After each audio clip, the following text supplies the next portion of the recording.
You are listening to Blessed and Bossed Up, presented by Anchored Media, an entrepreneurship podcast for Christians all about how to make God the CEO of your business. Get ready to be inspired, challenged, but well-equipped to live and build your destiny His way.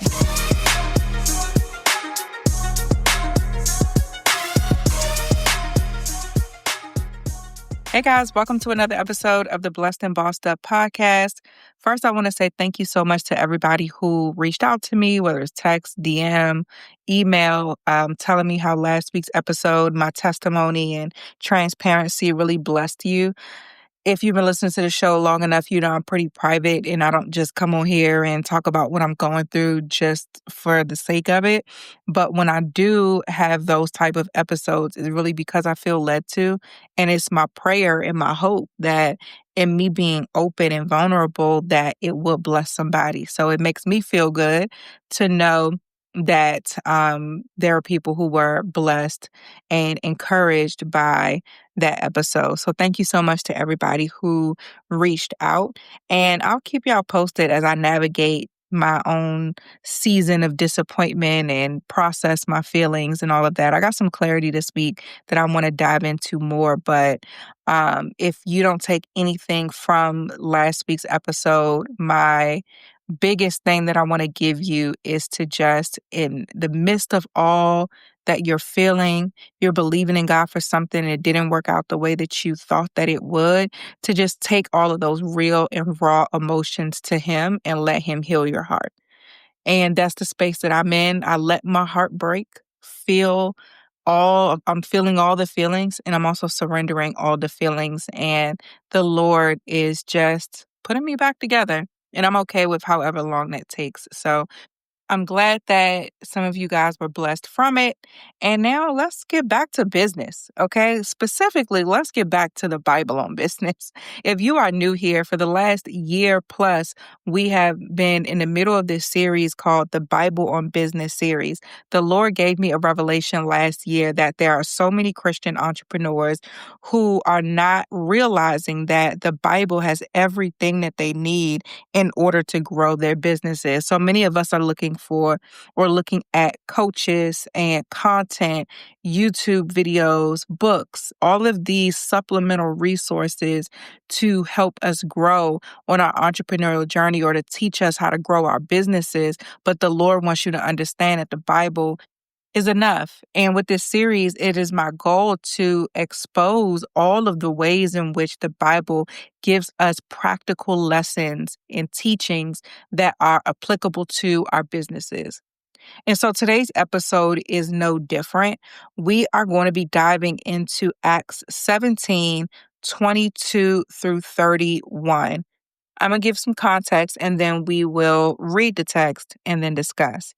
So here we are in Acts 17. This is during Paul's second missionary journey. Now, he had just been in Berea, where many people believed, but some hostile Jews from Thessalonica had followed him there, which was causing a lot of tension. And so because all this tension was happening, Paul was then escorted to Athens for safety, while Silas and Timothy had remained back in Berea. While he was waiting in Athens, he began to explore and engage in the city.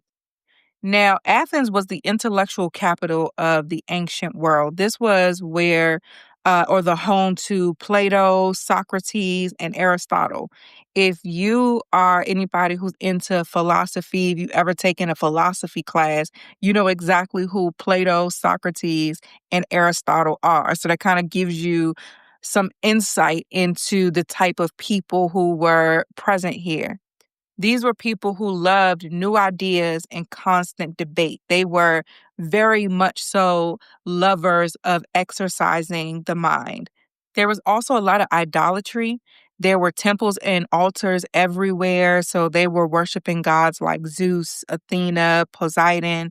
And the people of Athens were also so religiously inclusive that, as we'll see in the text, they had an altar to an unknown God, in quotations, just in case they missed a God in all of their idolatry. So Paul is learning all of this as he's exploring the city. Now, where we're going to land in our text, starting at verse 22, Paul was invited to speak before this elite philosophical council. So this wasn't a street sermon. This wasn't him just preaching to people around him, but this was a high level space where really important matters of philosophy, religion, and ethics were all debated. So think of like the who's who of the town, the deepest, most intellectual individuals. This is where they came and had these debates. And the reason why they invited him in the first place is because they heard him talking about Jesus and the resurrection. And so they were intrigued and invited him into their space so that they can hear more. And that's where we find ourselves in verse 22. And so again, we're going to be reading from Acts 17, starting at verse 22, going to 31. And I'm going to be reading it out of the New Living Translation. It says, "So Paul, standing before the council, addressed them as follows: Men of Athens, I noticed that you are very religious in every way. For as I was walking along, I saw your many shrines, and one of your altars had this inscription on it: To an unknown God. This God, whom you worship without knowing, is the one I'm telling you about. He is the God who made the world and everything in it. Since he is Lord of heaven and earth, he doesn't live in man-made temples, and human hands can't serve his needs, for he has no needs. He himself gives life and breath to everything, and he satisfies every need. From one man, he created all the nations throughout the whole earth. He decided beforehand when they should rise and fall, and he determined their boundaries. His purpose was for the nations to seek after God and perhaps feel their way toward him and find him, though he is not far from any of us. For in him we live and move and exist. And some of your own poets have said, we are his offspring. And since this is true, we shouldn't think of God as an idol designed by craftsmen from gold or silver or stone.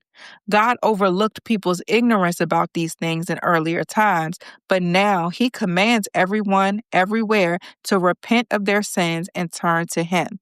For he has set a day for judging the world in justice by the man he has appointed, and he proved to everyone who this is by raising him up from the dead." And obviously, he's talking about Jesus. Now, you may be saying, okay, Tatum, what does this have to do with business? Paul's message is a masterclass of two things that will serve us extremely well as entrepreneurs: cultural intelligence, for one, and two, contextualizing a message.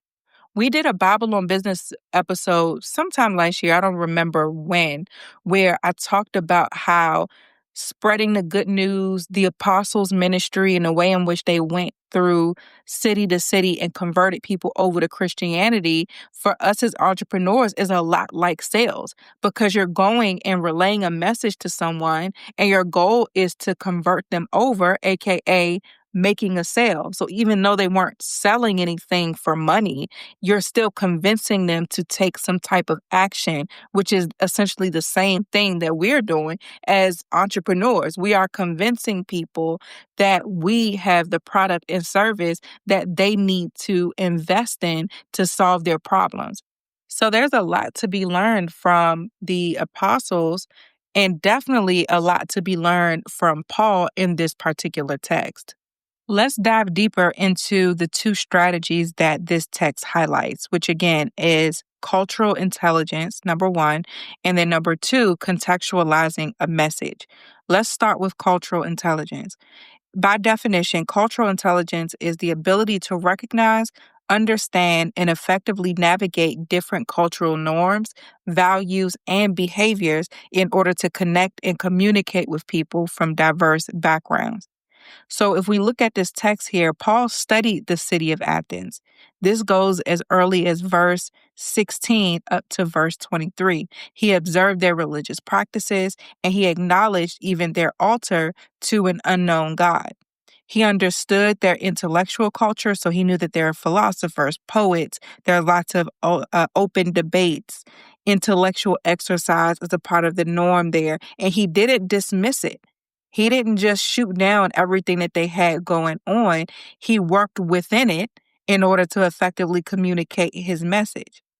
Contextualizing a message, by definition, contextualizing means to present a timeless truth or a core message in a way that is relevant, understandable, and compelling to a specific audience that is, listen here, shaped by their cultural, emotional, and intellectual context. It's not just giving your message the way that you want to give it because that's how you want to give it. But when you contextualize a message, you do so in a way that is relevant, understandable, and compelling to a specific audience, again, shaped by their cultural, emotional, and intellectual context. Paul did this in Acts 17 because he didn't just give a Jewish history lesson like he did on previous trips. Instead, he quoted Greek poets because that's who they were idolizing. And so he used their own idols as entry points to reach them. And then he adjusted the delivery to fit the worldview of the people of Athens. And he still preached about repentance and resurrection. He contextualized, he didn't compromise. He was still giving the same message. The way he gave it just changed based upon who he was talking to. Let's go back and look at the specific structure so we could see how this plays out, because I really want you to see that I'm not making this up. So first of all, he started with respect. So if we go to verse 22 and 23, he says, "Men of Athens, I perceive that in every way you are very religious." So he acknowledges that they are devoted to false gods nonetheless, but devoted, but he acknowledged that they were devoted without condemning them. And then when he mentions this altar to the unknown God, he uses this as an entry point to introduce the one true living God. Because, I mean, y'all saying that y'all don't know who this God is. So let me tell you who the God is, and let's transition that into the core of my message. He revealed the truth. In verses 24 and 25, he says, "He is the God who made the world and everything in it. Since he is Lord of heaven and earth, he doesn't live in man-made temples, and human hands can't serve his needs, for he has no needs. He himself gives life and breath into everything and satisfies every need." And then as we go on to verses 26 and 27, he is still revealing the truth about God. Now, he then connects it back to them in verse 28 when he says, "For in him we live and move and exist. And some of you, and some of your, own poets have said, we are his offspring."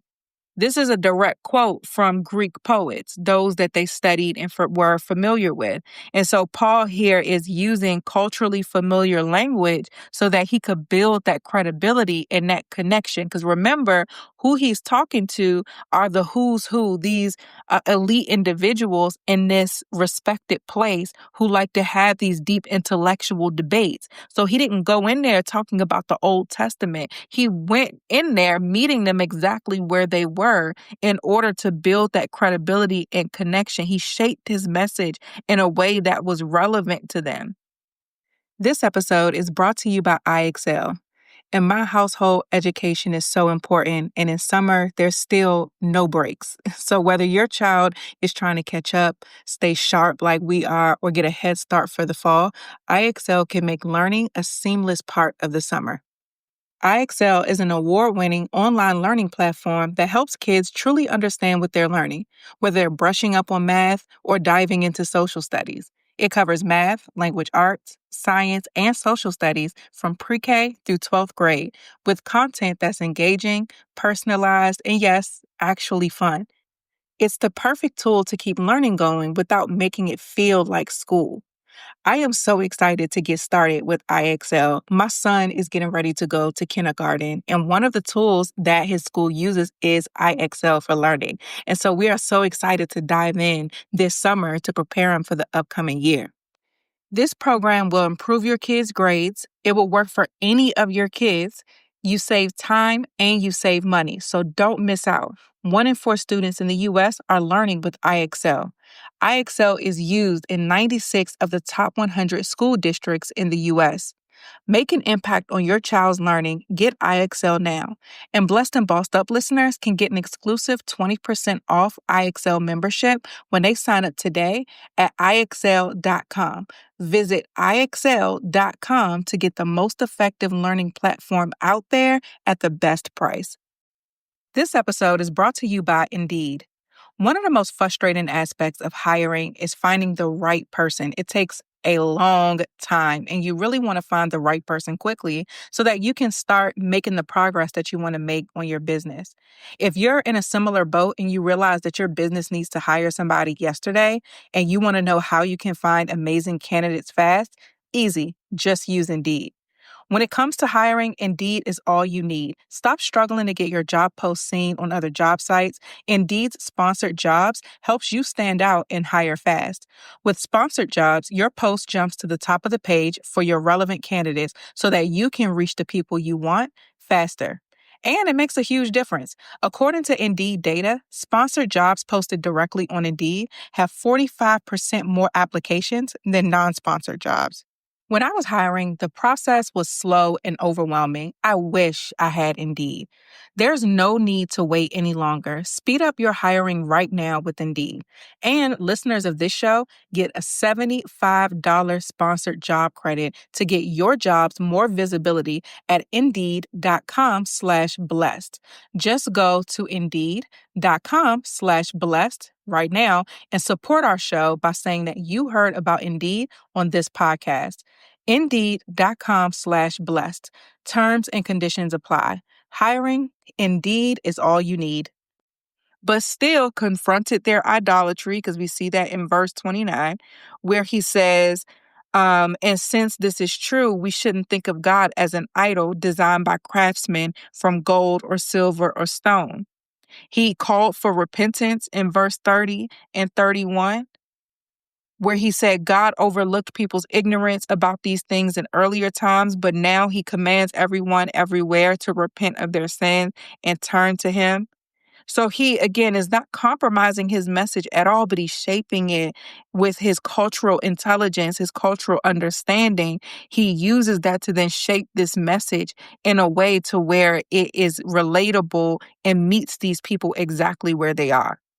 And these are the same things that we should be doing in business to meet our consumers exactly where they are. Let's look at this from a business lens, starting with cultural intelligence. So a quick reminder of the definition. CQ, aka cultural intelligence, is the ability to recognize, understand, and effectively navigate different cultural norms, values, and behaviors in order to connect and communicate with people from diverse backgrounds. Here's some examples from real world businesses. So let's take the YouVersion Bible app that we all use and love. The Bible app is available in over 1,800 languages. So this app is intentionally using culturally relevant reading plans and visual content to be able to connect with their consumer. So they celebrate regional holidays based upon where the person is who opens the app. They discuss different emotional struggles, age group. I mean, if you just go to your Bible app right now and go to plans, there's a little bit of everything for everybody so they can make sure that they are connecting with people exactly where they are. The word of God isn't changing. It's the same Bible. However, they are contextualizing their content so they can meet people that are in different age groups, different cultures, even different spiritual backgrounds while being true to the word. Another example is Starbucks. So Starbucks in the US focuses a lot on productivity, comfort, things like that. But in China, they've adapted their stores to be more group friendly and status driven. So they have like a more luxurious design, bigger tables, premium location. So they're still selling coffee, but they have adapted how they serve their coffee based upon the way that coffee or the role that coffee plays in that particular culture. Make sense? We could even look at McDonald's. McDonald's outside of the US is nothing like McDonald's in the US. If you look at their global menus in India, there's no beef. They serve a potato patty with this special tiki burger that's relevant for that area. In the Philippines, they sell spaghetti and hot dogs. the menu differs greatly than what we see at our local McDonald's. So they're this global brand that has a localized product strategy that is rooted in the differences of the particular culture that their restaurant is in. And it's actually made me think of this show that I've been watching, this reality show, and it's based in Utah. And in this show, so many of the women go to this, I don't even remember the name, this soda bar where they go and essentially build their own sodas. They start with a sparkling water base and add different flavors and all of these things. It's kind of like a Starbucks, but for soda. And they have these soda bars on literally every corner because the people in this area are Mormons and not supposed to drink. Now, they be drinking. But their religious belief is that they are not supposed to drink. So instead of bars and alcohol centered beverage locations, you have these soda bars. Now, if there were a bunch of soda bars in other places that were not as religious and didn't have those restrictions, they might not do as well. And so this company is able to strategize on where they're going to build locations, how many locations they're going to build, et cetera, based upon the culture of any given area. So overall, when you're thinking about this for your business, before marketing or serving a new audience, you really want to do a deep dive into who they are. What do they value? What language do they speak, literally and emotionally? What problems are they trying to solve? By you focusing on cultural intelligence, it allows you to enter into new markets, speak to new customers, and build trust without offending anybody and without being irrelevant. And we'll go a bit deeper into the practical side towards the end of the episode. But now let's look at contextualizing a message. This is the second strategy that was very prevalent in Paul's message. Again, quick definition.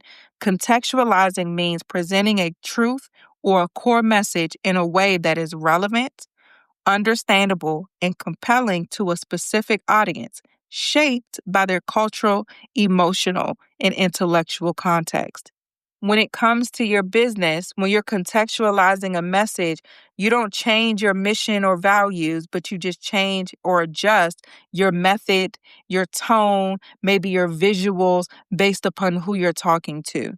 A brand that's speaking to a corporate woman is going to package their offer differently than the one that is talking to stay-at-home moms, even if what they're selling is the same. So an example of this is you may have a wellness brand, and let's say they're selling some type of detox tea.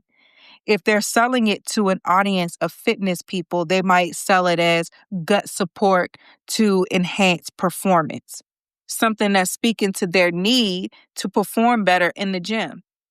If they are selling to moms, they may sell it as a daily reset for your energy and peace, because everybody knows that a lot of times moms don't have a lot of energy. And sometimes things are chaotic depending upon the age of their children. So they'll sell this tea as something that is going to give them that reset and the peace that they're looking for. If they're selling to a faith-based audience, they may use language as like cleansing your temple or something like that, speaking in a more religious type of verbiage in order to reach this more religious and faith-based audience. So it's the same product, just a different context. Let's look at some real world examples of this too. So first, let's take Nike's Just Do It campaign. So Nike's core message is empowerment through sport. We've seen that consistently throughout all of its messaging, but it changes how this message is expressed based upon the audience. So in the US, we see a lot of the ads focus on individual grit, underdog stories. So think like Serena Williams, Colin Kaepernick. But in China, the message emphasizes heavily on community and collective progress because that is in alignment with their cultural values. And even for Muslim women, Nike introduced the pro hijab and ran campaigns that showed female athletes in modest attire. So again, same message of empowerment, but it's delivered through the cultural lens of each audience. We could look at the Dove Real Beauty campaign. I really loved this campaign from, a fan standpoint, but this campaign wanted to reframe beauty standards to resonate with different women in different parts of the world who each define beauty differently. So in the US and the UK, it was focused heavily on body positivity and age because for whatever reason, we think that our beauty fades as we grow older. And there is always a lot of insecurities about our bodies in the US because of messaging and stuff we don't even have time to get into today. So they focus heavily here in the US and the UK on body positivity and age. In India, the same campaign focused on skin tone bias. In Brazil, the campaign focused on curves and confidence in a culture that's known for a very beach-centric lifestyle.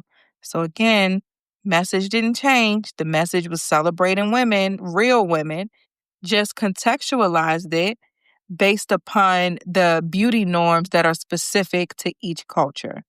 Now, let's compare and contrast a little bit because cultural intelligence and contextualizing a message can be very similar. So I want us to be clear on the differences between the two and what role they play so that you can apply this appropriately in your business. So when we're talking about cultural intelligence, the focus is internal awareness and understanding. Contextualizing the message is the external communication and delivery of that awareness and understanding. The function of cultural intelligence is research, development, observation. So the same way Paul was getting to know the city, he was walking around, seeing what they had going on. This was research, discernment, observation. And then once he went to deliver his message, that was the packaging, the language, the presentation in a way that demonstrated he understood who he was talking to. So cultural intelligence happens before you speak, before you market, before you open your mouth. Contextualizing the message happens when you speak, when you market.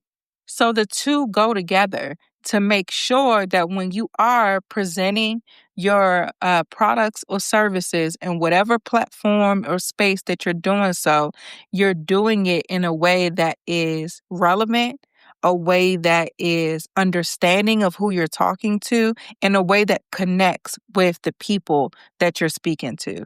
And ultimately, this will contribute to the sales, contribute to your bottom line, because that's what the marketing and the messaging and everything is all about when it comes to your business. This is just you doing your due diligence so that when you are in communication with your audience, you are increasing your likelihood of converting them over to a sale.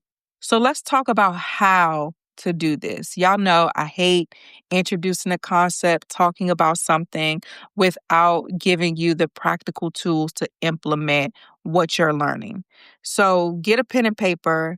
Let's talk about how then you can implement this concept of cultural intelligence and contextualizing the message into your business.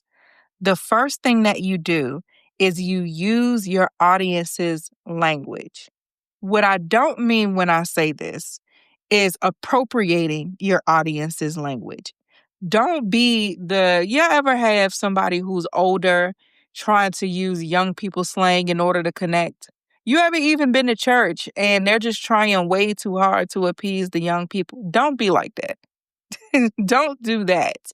When I say use your audience's language, what I mean is how do they describe the problem that you're solving?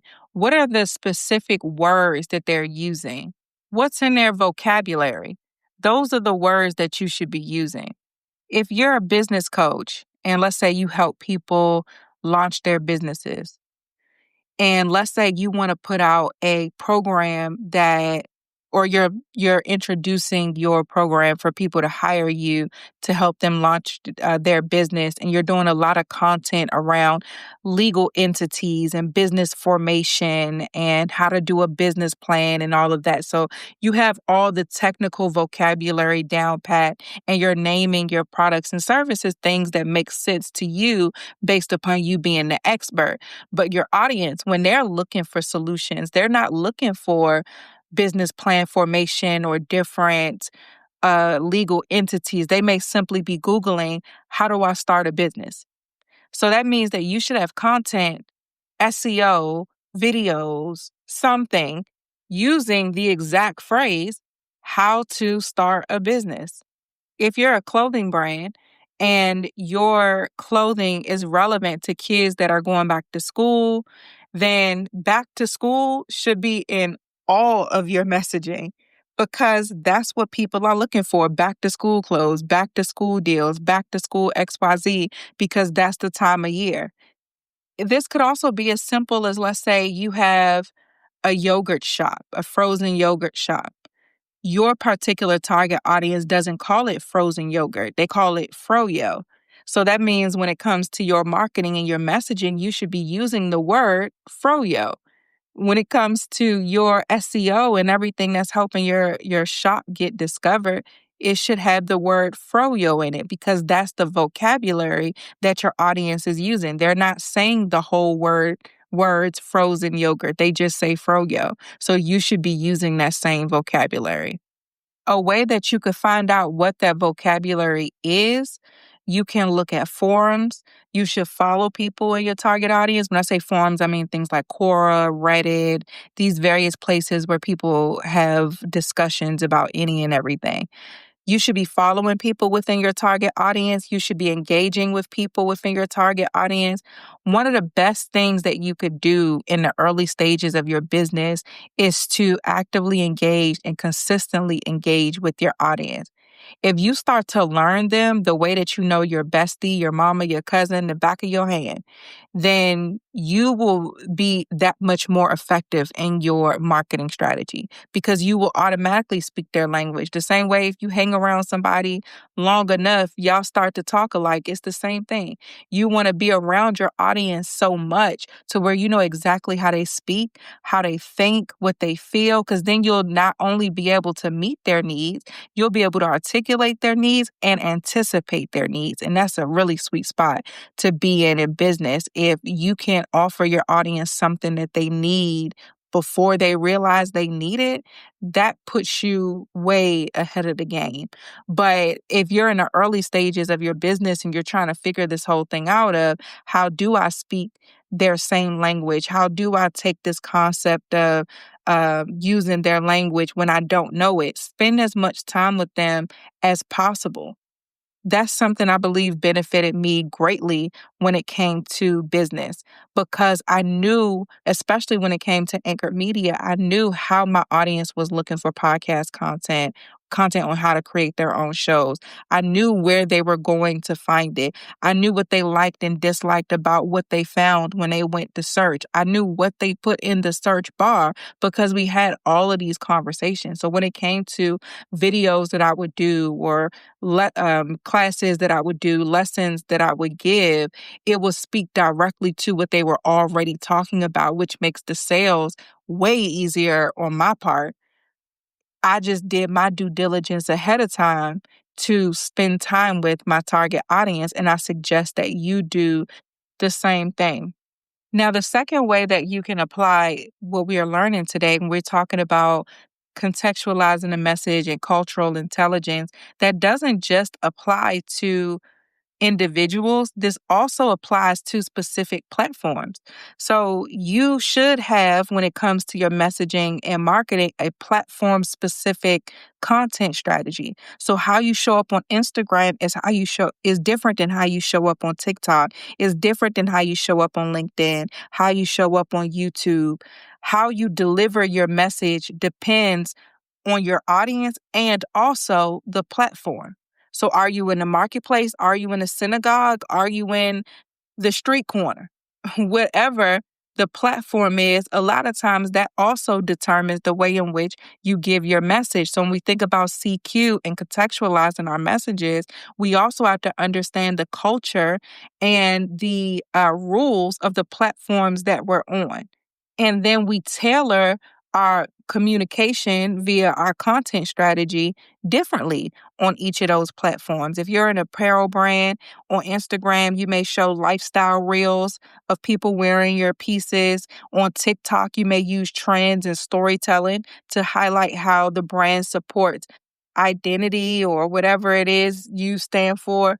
On LinkedIn, you may speak about the more business side of things of ethical sourcing, maybe your supply chain or pricing transparency, maybe discuss leadership values, etc. On YouTube, you may do some videos showing the quality of the clothes, maybe some behind the scenes on how the clothes are made, maybe highlighting the individuals behind the brand. So you tailor your message based upon the culture of the platform.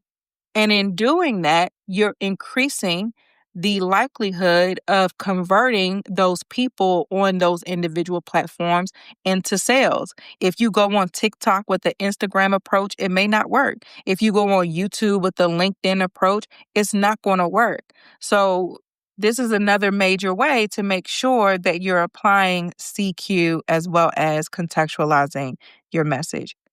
And lastly, you can apply these concepts by adapting your offers based upon who it is that you're talking to. So, similar to how McDonald's has a global menu where they have items on the menu in different countries that they don't have in the US, you can offer different products and services based upon the different target audiences that you have. So, let's say that you have a business coaching firm. You may have a group program for moms versus a one-on-one program for corporate professionals. Corporate professionals may need that individualized support to help them, let's say, make that transition from 9 to 5 to entrepreneurship. Stay at home moms, a lot of times, what they need, in addition to the tools to start or grow their businesses, is community. So you offer a group program for them so they can get that community feel and be able to network with like minded people versus that one on one, which may feel isolating to that particular demographic. Let's say you have a food company and let's say you sell seasoning blends or something like that.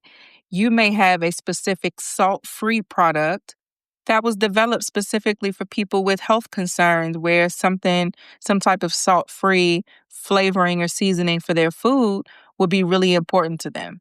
So, whatever your business is, you can again adapt your offers in a way in which it is specific to a niche or target audience within your broader consumer base. This could a lot of times increase your bottom line. This could lead to some really fun campaigns. This could lead to you maybe testing some new products or services and taking advantage of some opportunities within your business. You may see an increase in sales by being more specific with your offerings. Like there's so many opportunities of what the outcome could be based on you implementing this approach.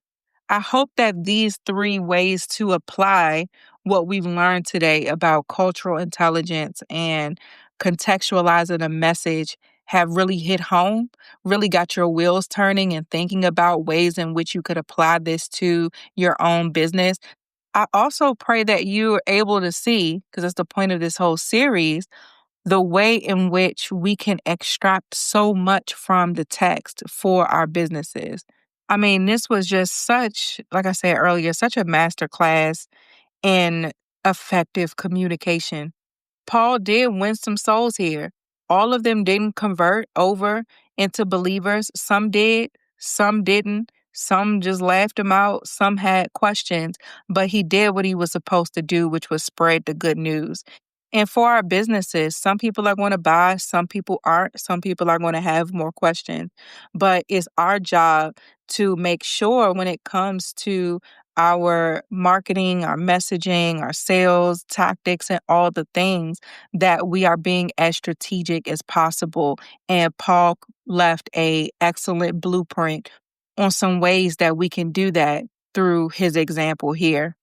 I'm going to end the episode here. Thank you so much for listening to another episode of the Blessed and Bossed Up podcast. I pray that this blessed you. I pray that this was practical and that you have some homework to do as it relates to your business. I love you guys, and I will see you in the next one.